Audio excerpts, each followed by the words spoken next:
كيف تتعامل الحامل مع صيام رمضان؟ وهل يجوز للحامل أن تصوم؟ الإجابة على هذا السؤال ليست قاطعة، فلم يتفق الأطباء على إجابة واحدة، ولا زال هذا الموضوع مثير للجدل. أهم النصائح الواجب اتباعها أثناء الصيام في شهر رمضان: من الأفضل استشارة الطبيب المختص قبل الصيام لمعرفة ما إذا كانت المرأة قادرة على الصيام أم لا.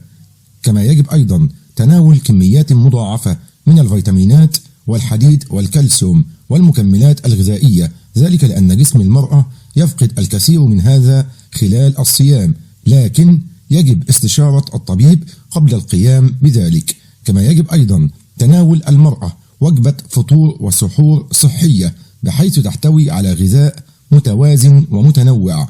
كما يجب شرب كميات كافية من السوائل خصوصا المياه بين السحور والإفطار.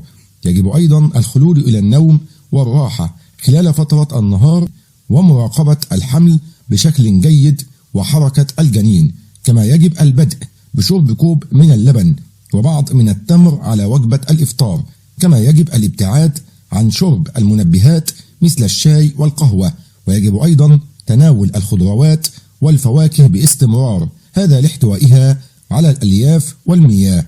ودائما ما يجب مراجعة الطبيب في الأوقات المحددة خلال شهر الصيام. يجب أيضا الابتعاد عن الحلويات والسكريات، ذلك بقدر المستطاع حتى لا تزيد من كمية المياه المحيط بالجنين حيث تكتفي بتناولها مرة أسبوعيا. يجب أيضا الابتعاد عن الوجبات الدسمة والدهنية التي تسبب عسر الهضم والتعب وتؤدي إلى زيادة غير مرغوبة في الوزن.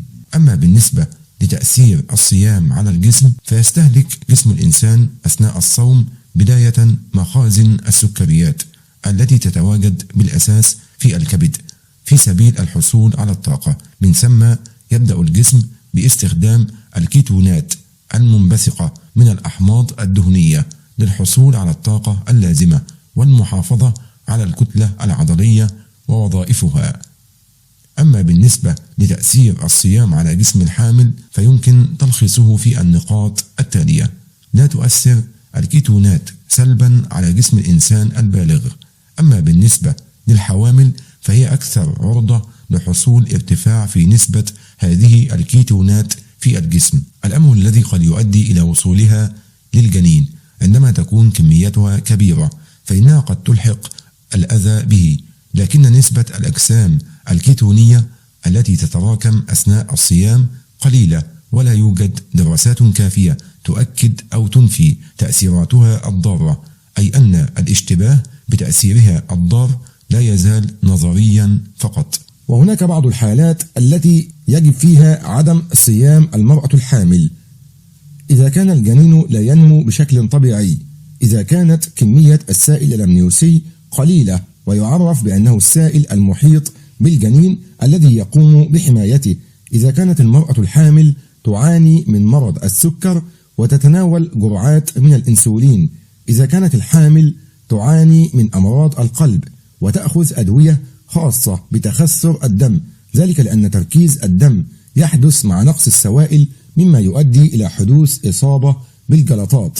وهناك بعض الأعراض التي تصيب الحامل أثناء الصيام حيث عليها الإفطار مباشرة واللجوء لاستشارة الطبيب المختص إن لزم الأمر، منها ما يلي: الإرهاق والتعب الذي يتمثل بانخفاض الضغط أو ارتفاعه، والشعور بالغثيان والتقيؤ وبرودة الأطراف وعدم القدرة على القيام بأي مجهود بدني أو نشاط، الشعور بألم في البطن والظهر والذي يترتب عليها الولادة المبكرة والإجهاض، قلة في حركة الجنين خلال نهار الصيام.